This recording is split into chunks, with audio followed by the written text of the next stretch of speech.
그래서 오늘도 우리가 잘 아는 바와 같이 여호수아서를 함께 네 번째로 시작하기로 하겠습니다.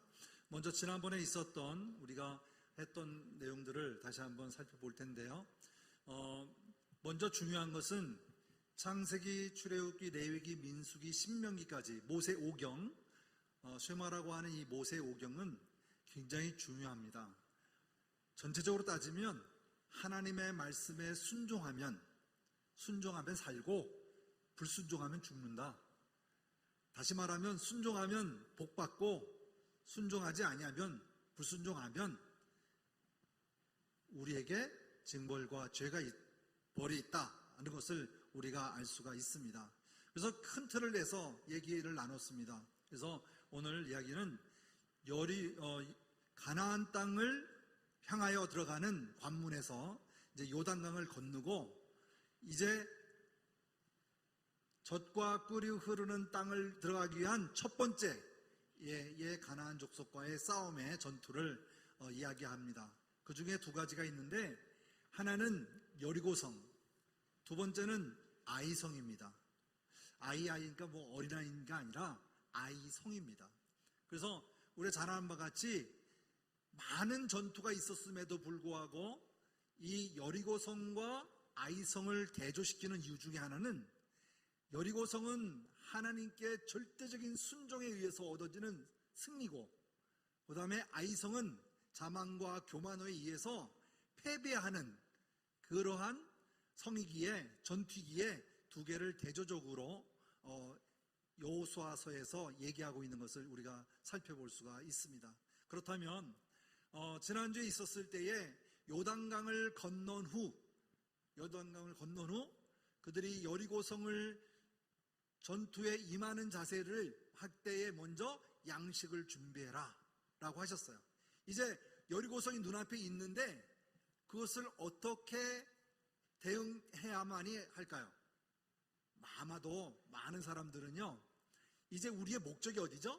젖과 꿀이 흐르는 가나안 땅을 향해 가고 있기 때문에 여리고성이 마저 보고 있을 때 우리는 여리고성을 어떻게 하면 빨리 그들과 붙어서 승리할까?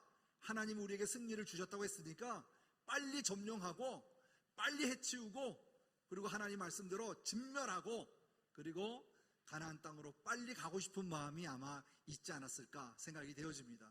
그런데 하나님께서는 적이 바라보고 있는 앞에서 무엇을 행하라? 할례를 행하라고 얘기하는 것을 볼 수가 있습니다. 할례를 행하라고 하는 것은 남자들은 거의 다 알 거예요. 이 할례를 행하고 나면 열흘 동안이나 거의 활동력이 떨어지게 돼 있습니다. 아마 이때를 위해서 그들이 오히려 공격을 했다면 하나도 오히려 승리보다는 패배에 가까운 일을 당할 수밖에 없는 그런 상황이 있을 것 같아요. 바로 사람의 생각은 왜 하나님은 이때에 왜 할례를 행하라고 했을까? 도저히 이해가 안 되는 이런 전쟁의 상황이죠. 하지만 하나님께서는 이러한 것을 식량도 준비하고 전투력을 갖춤에도 불구하고 하나님의 명령에 따라 이스라엘 백성들이 행하지 못했던, 광야를 거쳐오면서 행하지 못하였던 할례를 행함으로써 그들 스스로가 하나님의 구별된 사람으로, 구별된 자녀로 인식시켜야 됐고, 할례가 끝난 후에 유월절을 지킴으로써 할례의 자격, 다시 말하면 유월절에 참여할 수 있는 자는 오직 할례를 행한 자만 참여할 수가 있거든요. 그래서 유월절에 참여하기 위한 할례를 실시한 것을 우리가 살펴볼 수가 있습니다. 자, 한번 더 볼게요. 우리가 이 내용을 여러 가지로 살펴볼 수가 있는데요. 이 전체적으로 살펴보면 하나님께서는 이미 광야를 거쳐오면서 홍해바다를 건넜고 그 다음에 아멜렉과의 족속과 싸우면서 승리를 얻음으로써 이들에게는 많은 이스라엘 중에 승리에 하나님이 함께하고 있음을 가나안 족속들이 다 알고 있었죠. 그렇죠? 그래서 그들이 어떻다고 그랬어요? 간담이 녹았더라, 이렇게 보고가 되고 있습니다. 가장 중요한 건 뭐냐면 오늘 이야기한 중에 여러분 자료에는 없지만 심리전이 가장 중요했다, 이렇게 생각이 되어집니다. 이미 여리고를 점령하기 위하여서는 벌써 여리고 성 안에 있는 가나안 족속들은 벌써 심리에 당하고 있었어요. 그죠? 이미 전쟁도 시작도 하지 않았는데 그들에게는 이미 패배의 마음이 더 있었던 것이죠. 왜냐? 가나안 전 지역에 이스라엘과 하나님에 대한 소문이 이미 퍼져 있었고, 또 한 가지 뭘까요? 하나님께서 이 소문을 통하여 가나안 사람들을 제압하고 있는 이러한 심리의 상태를 볼 수가 있습니다. 자, 큰 일이 이루어지기 전에 성질이 급하면 받아치기라도 하는데 오히려 조용합니다. 무슨 일이 있어야 할 것 같은데 일은 벌어지지 아니하고 조용해요. 다시 말하면 여리고성에서 봤을 때 저 이스라엘 백성들이 우리를 침범할 텐데, 공격하러 올 텐데, 가만히 보니 뭐 하고 있어요? 아무것도 하잖아요. 오히려 할례를 행하고 또 유월절을 행하면서 민족의 절기를 지키고 있어요. 하나님 앞에. 얼마나 이들이 두려워했을까요? 전쟁을 곧 앞둔 상태에서. 그래서 오히려 그들은 마음이 더욱더 불안한 상태에서 심리가 더욱더 쪼아드는 것을 볼 수가 있습니다. 그래서 이것은 뭐냐? 하나님께서 이미 전쟁을 준비하시고 진행하고 있음을 알 수가 있다. 우리가 서두에서 얘기한 대로 무기와 전략과 식량보다 더 중요한 건 뭐라고요? 영적인 준비가 더욱더 중요했다 하는 것을 살펴볼 수 있습니다. 그래서 우리의 때와 사람의 생각과 하나님의 타이밍은 참 안 맞아도 너무 안 맞아요. 그죠? 내가 우로 가려고 그러면 가지 마라 그러고 좌로 가라 그러고, 그죠? 내가 좀 넓은 길로 가고 싶으면 넓은 길 하지 말고 좁은 길로 가라고 하시고, 사람의 생각과 의는 거기에 미치지 못하는 경우가 너무나 많습니다. 그래서 여기에 보면 하나님의 타이밍은 하나님이 계획하신 대로 진행하고 있음을 우리가 알 수가 있는 것이죠. 그래서 적들이 들어와는 공격의 타이밍에 할례를 명하시는 하나님을 인간들은 이해할 수 없었어요. 이스라엘 백성들은. 하지만 하나님께서는 무엇이 있었다? 계획이 있었고 그 안에 뜻이 있었음을 우리가 알 수가 있습니다. 그래서 이 전쟁은 하나님이 싸우시는 전쟁, 하나님이 전쟁을 이끌어 가시고 해야 할 일을 하시는 하나님이라는 것을 우리가 이 통을 통해서 알 수 있습니다. 자, 이제 오늘의 본문입니다. 여리고성 전투. 자, 여리고성 전투를 이제 오늘 할 텐데요. 오늘 본문에서 여리고성 전투가 6장에 나옵니다. 6장에. 여호수아서 6장에 나오는데, 자, 살펴보겠습니다. 먼저 여리고성은 도대체 어떤 성이길래 이렇게 견고한 성으로 알고 있을까 하는 거죠.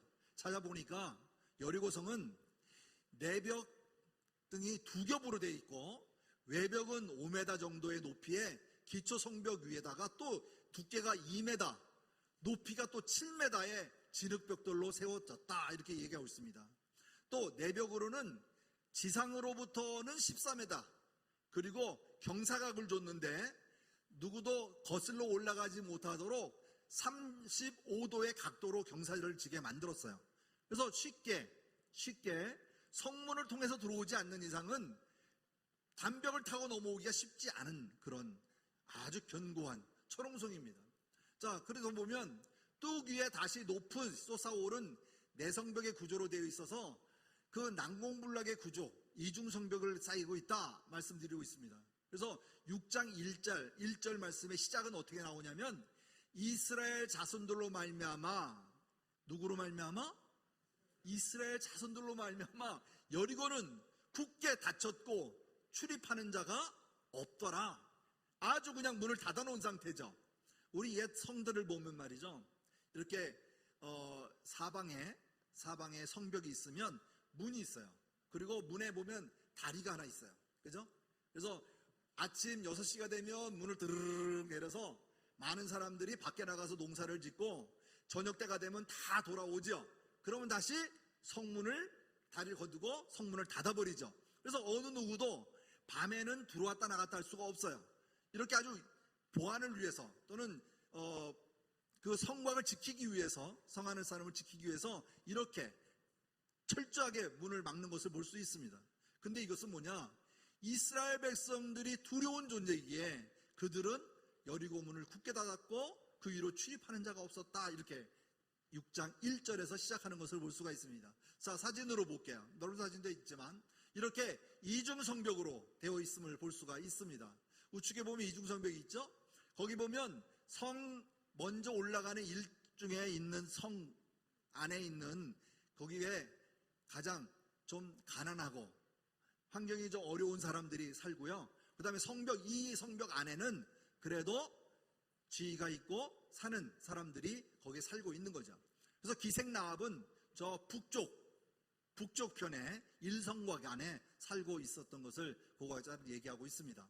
자, 옆에 보면 제 방에 그 기계가 나와 있는데 높이가 14m예요. 그죠? 돌담을 쌓고 7m는 흙으로 쌓았어요. 그리고 그 14m를 높인 이후에 그 위에다가 집을 짓고 도시를 형성하고 살았다. 이렇게 말씀드릴 수가 있습니다. 그런데 성벽이 어떻게 무너졌느냐? 돌담이 그대로 있고 진흙이 무너져 내린 거예요.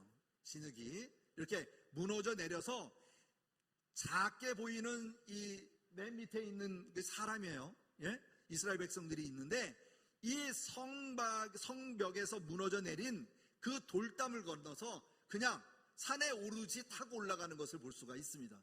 하나님께서 이와 같은 성벽을 무너뜨리는 것이 바로 오늘 여리고성의 함락에 대한 계율을 우리가 살펴볼 수가 있습니다.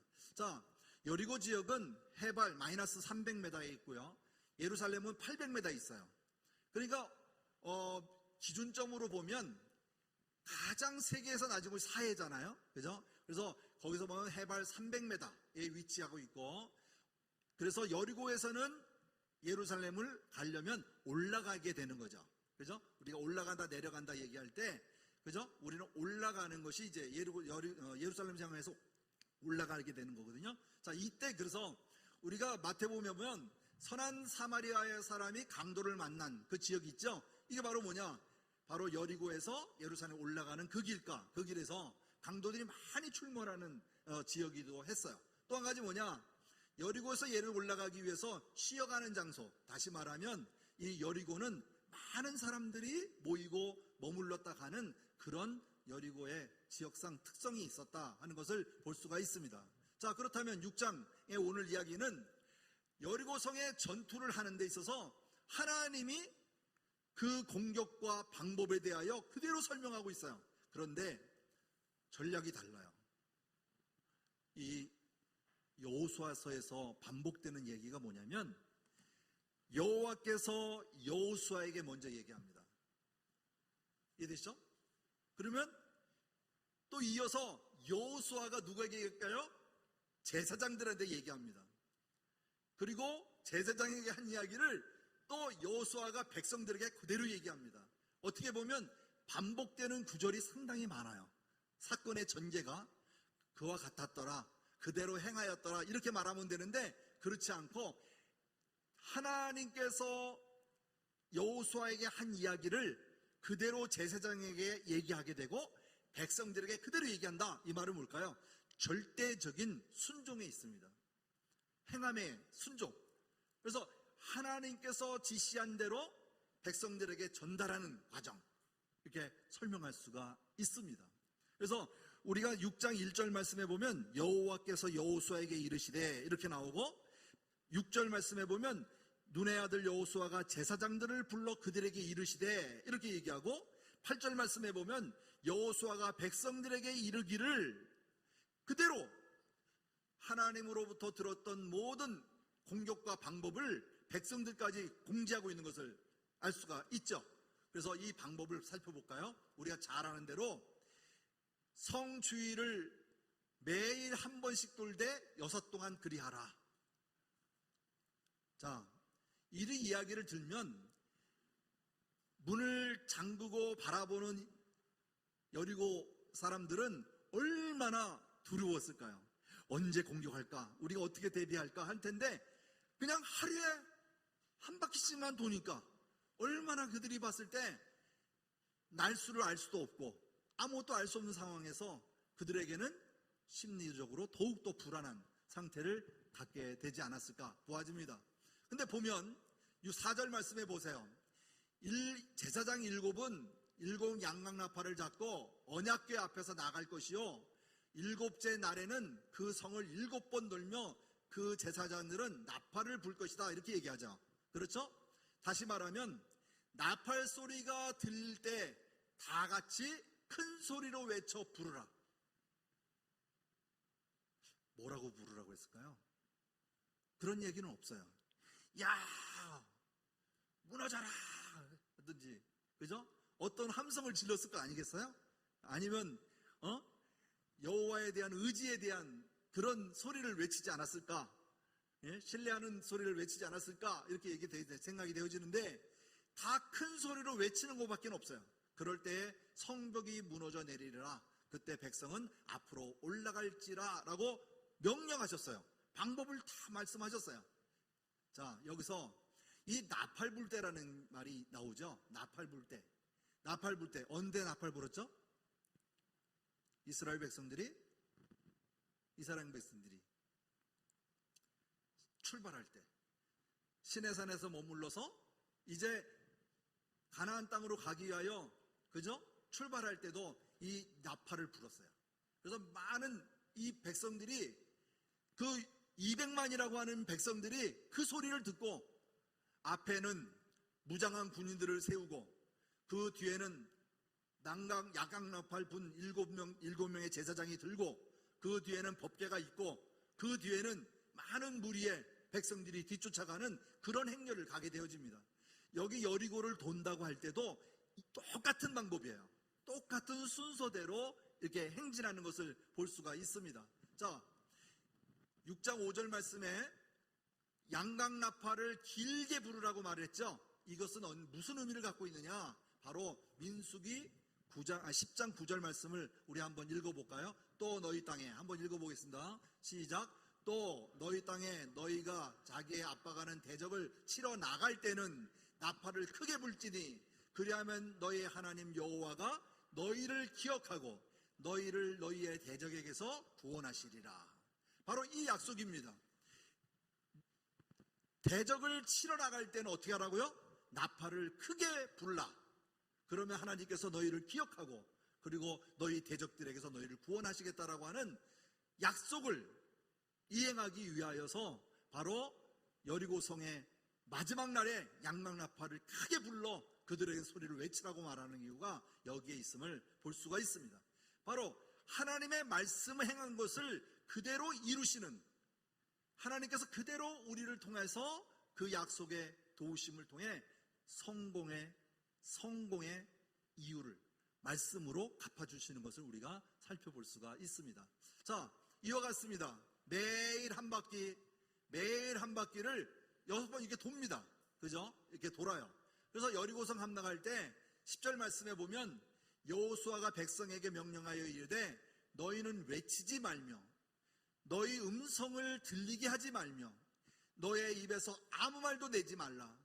그리하다가 내가 너희에게 명령하여 외치라 하는 날에 외칠지라. 그렇죠? 아무것도 하지 말라는 얘기죠. 이것은 무엇일까요? 한마디로 말하면 하나님의 나팔 소리를 들을 준비를 해라, 이 말이에요. 그 소리를 경청해라, 이 말입니다. 자기의 소리를 내지 말라 하는 것은 자기의 생각과 모든 것을 드러내지 말라 하는 얘기와 같습니다.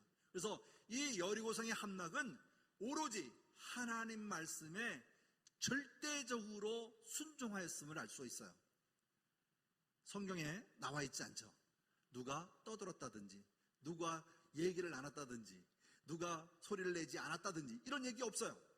모두가 다 하나님이 명령하신 이 말씀을 그대로 지켜 행하였다는 것을 볼 수가 있습니다. 여러분 생각해 보세요. 이스라엘 백성들이 광야에서 1세대가 죽고 2세대로 바뀌었을 때의 차이가 있어요. 1세대는요 홍해바다 건널 때도 원망, 먹을 게 없어도 원망, 오로지 원망의 시대를 살았어요. 그런데 2세대가 모세의 설교, 즉 신명기의 말씀을 다시 한번 재교육을 받고 난 이후에 원망이 사라졌어요. 이해되세요? 우리가 이 여호수아서를 읽으면서 원망하였더라, 하나님께 원망하였다라는 소리를 한번 찾아보시기 바랍니다. 딱 한 번 나와요. 근데 그것도 하나님에 대한 원망이 아니에요. 자, 우리가 이 교육이라는 게 이만큼 중요합니다.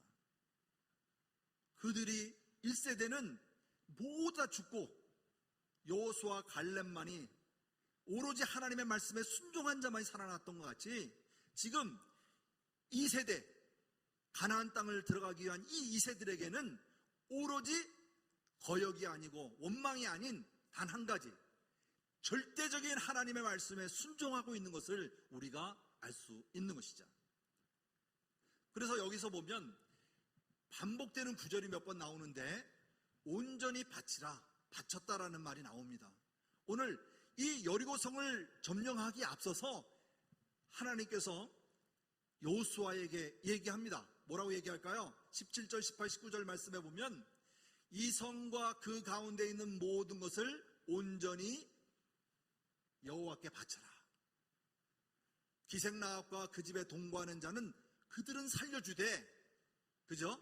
그들은 살려주되 너희는 뭐 어떤 것이든지 취하는 대로 이스라엘 진영으로 바치게 되게 하여 고통을 당하지 않기 위해서 그 바친 물건에 손을 대지 말라라고 얘기하고 있어요. 그리고 은금과 동철은 불태워서 타지 않는 거기 때문에 그것을 구별하여서 여호와의 곳간에 드리라, 이렇게 얘기하는 것입니다. 나머지는요 다 태워버리라는 얘기예요. 그게 바로 진멸인데, 다시 말하면 번제예요. 번제. 다 태워버리는 거예요. 사람도 마찬가지고 다 한 사람도 남김없이 가나안 족속은 다 멸하라고 하는 것이 하나님의 명령이었죠. 그래서 여기 보면 바치라라고 하는데 굉장히 중요한 점이 있습니다. 더 나가 볼까요? 아이성은 어떻습니까? 아이성의 패망의 원인은 바치지 않았기 때문에 패망의 원인이 있었죠. 패배에. 그렇죠? 바로 이 말씀을 먼저 여리고성을 점령하기 전에 미리 말씀해 주시는 것을 알 수가 있습니다. 그래서 바친 물건, 여호와께 바친 물건에 손을 대지 마라, 대라, 대지 말라 하는 것을 절대적인 명령으로 말씀하고 있는 것을 살펴볼 수 있습니다. 아까 얘기한 대로 함락은 저런 형태로 이루어졌는데, 이게 성벽으로부터 진흙이 무너져서 그냥 스트레이트로, 킹 제임스 버전에 보면 지금 잘 붉은색이라 잘 안 보이는데 거기 보면 스트레이트라고 나오거든요. 곧장 직진해서 올라갈 수 있는 그런 성벽의 형태가 이루어졌다는 것을 볼 수가 있습니다. 그래서 이대로 행하였더니 백성들이 나팔 소리를 들을 때 소리를 질러 외치니 성벽이 무너져 내린지라. 이들에게는 한 것은 오로지 하나밖에 없어요. 뭘까요? 말씀에 순종해서 돌고 외친 거밖에 없어요. 조용히 하고 있다가 양나팔이 울려 퍼질 때 소리를 내어서 얻은 거라고는 그거밖에 없어요. 이들이 행한 것이라고 하는 것은. 그래서 여기서는 오로지 한 가지, 자기의 방어 목적의 난공불락의 구족이 하나님의 군대가 쉽게 들어올 수 있도록 그 길로 변화시키신 하나님. 또 한 가지, 그 점령해보고 나니까 고고학자들에서 밝혀진 것인데, 곡식이 가득한 채 불에 탄 항아리가 발견되었고, 이들이 얼마나 장기전을 대비했었냐면 여기에 먹을 것과 또 써야 될 것들이 너무나 많이 묻혀 있는 것을 발견됐다는 것을 살펴볼 수 있습니다. 그래서 여기 보면 이 곡식이 가득 찬 불탄 항아리를 발견한 고고학자의 사진도 있고, 현재 여리고성의 모습, 그 다음에 이 여리고성의 고고학자들의 세 사람의 이름이 있는데, 그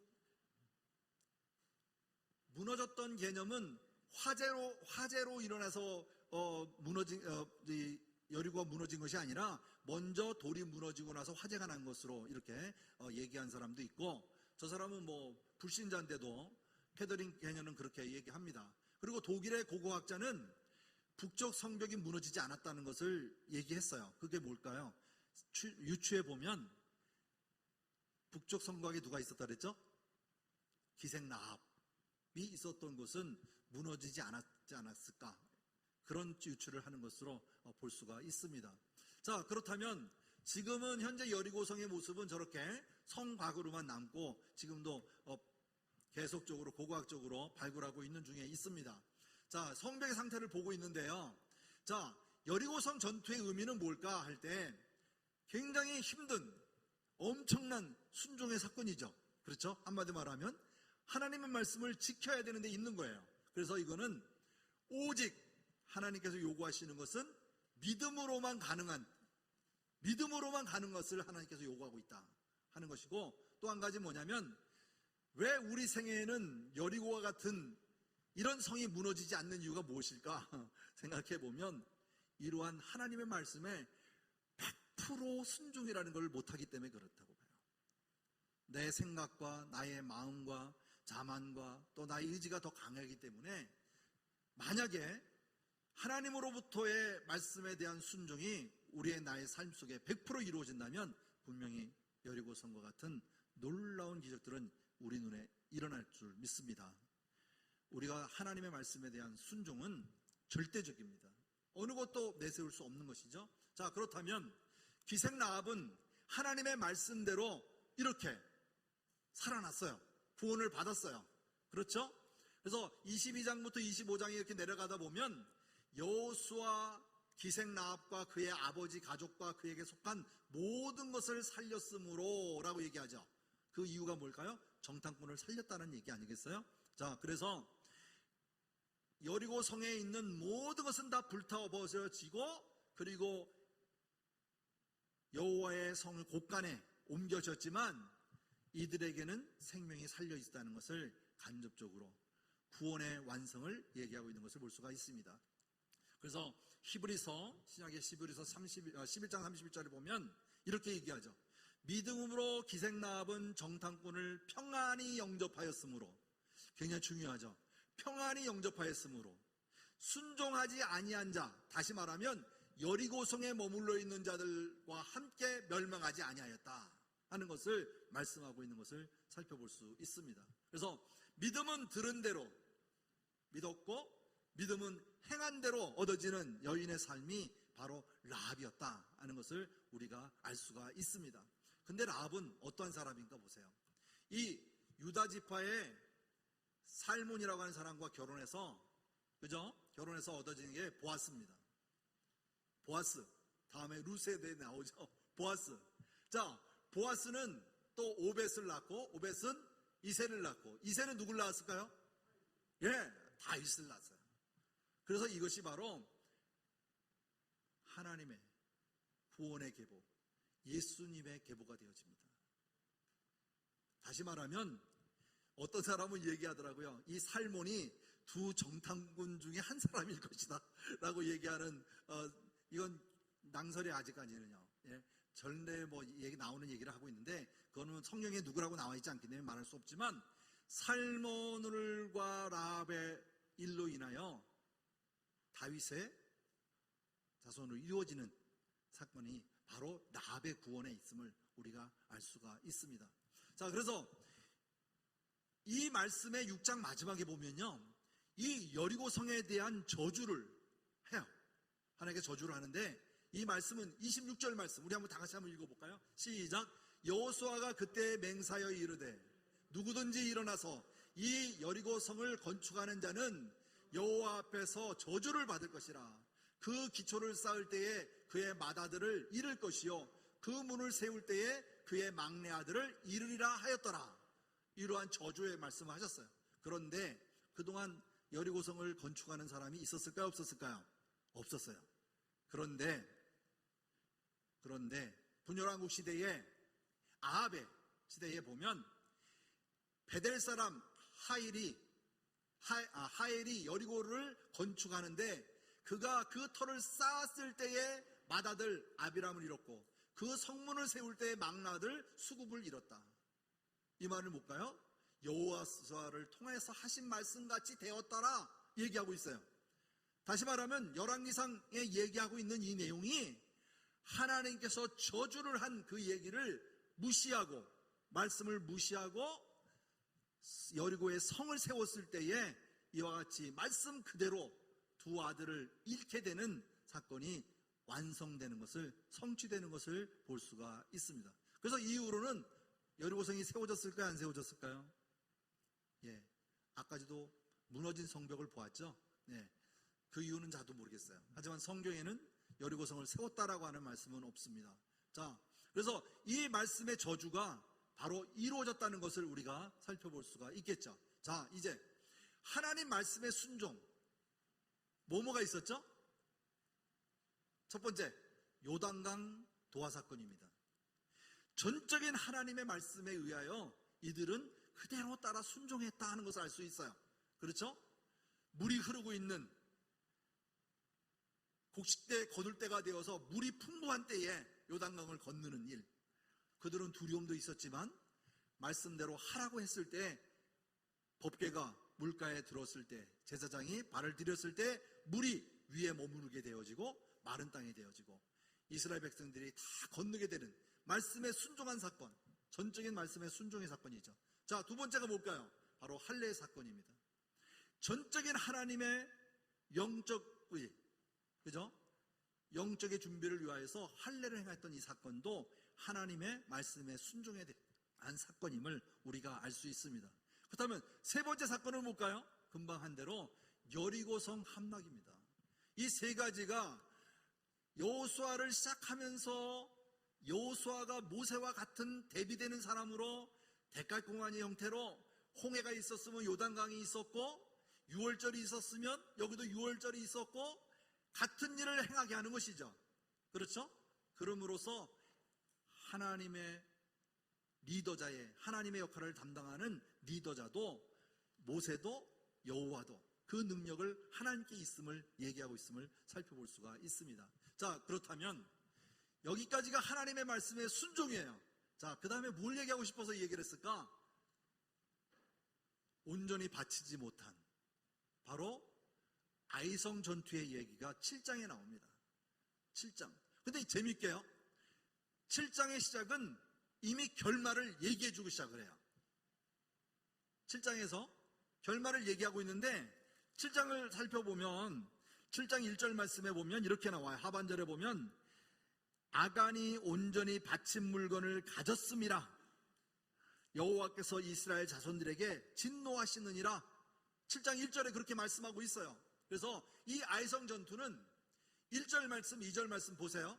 이스라엘 자손들이 온전히 바친 물건으로 말미암아 범죄하였으니, 온전히 바친 물건을 통해서 범죄함을 얘기하고 있어요. 그렇죠? 이것은 뭘까? 다시 말하면 불순종이죠. 그렇죠? 순종이 아닌 불순종.